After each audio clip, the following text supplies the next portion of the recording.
So, today we're diving into a story that's, well, it's about so much more than just buying a house. It's really about that search for a very specific feeling.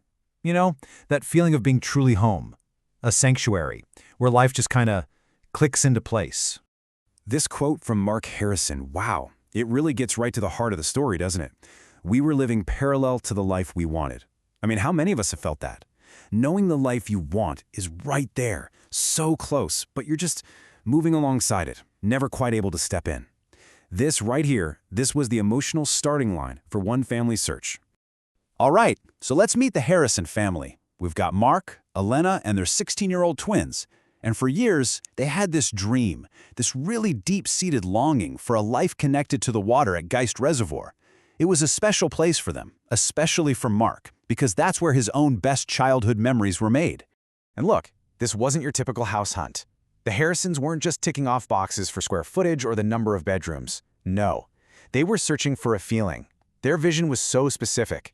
A private, sheltered cove that would soften the energy of the main channel. They wanted a place where the lake itself felt like it was part of the family. A place where they could truly, finally reconnect. But, turning that vision into a reality, well, that turned out to be incredibly difficult.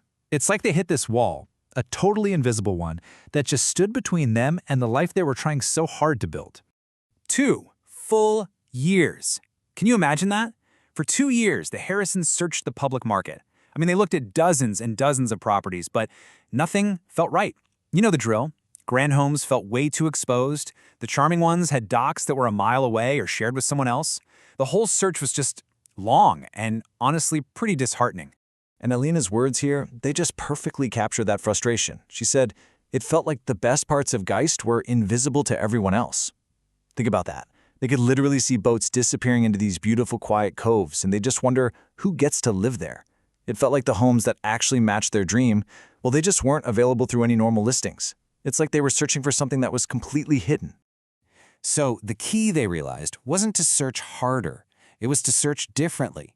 They needed to get access to this hidden, invisible market, one that operated on whispers and relationships, not just on algorithms and online listings. And this led them into the world of off-market properties. So what are those? Basically, they're homes that are for sale, but quietly.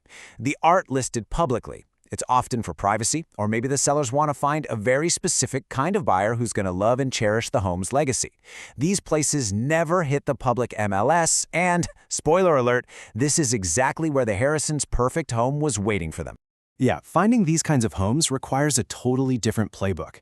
It's not about endlessly scrolling through listings online. Nope, it's about curating a discovery. It meant someone had to listen, like really listen, to their vision, and then tap into the local community network. We're talking about chatting the dockmasters, yacht club members, longtime neighbors, just listening for those whispers about who might be thinking of making a change. And you know what? Through this whole process, one of those conversations led to a retired couple living in a quiet, wooded cove. They weren't planning on publicly listing their home at all. They were just waiting for the right people to come along and carry on its legacy. And this, my friends, led to the story's biggest turning point, the Twilight discovery.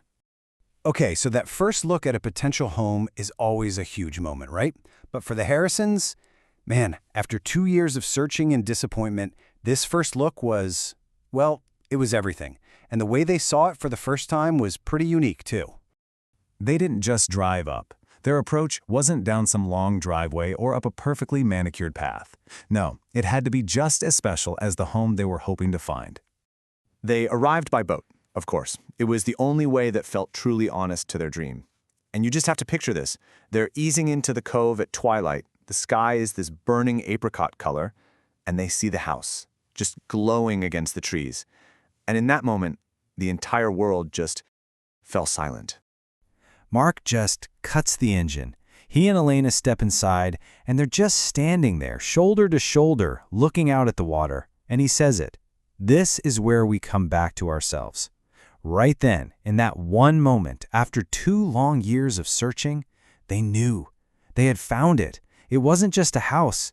It was that feeling they'd been chasing all along. And that one single moment of discovery, well, it led to this profound transformation for the entire family. It was the resolution to their long emotional journey. And just like that, after 2 years of dead ends and frustration, everything just clicked into place and moved so fast.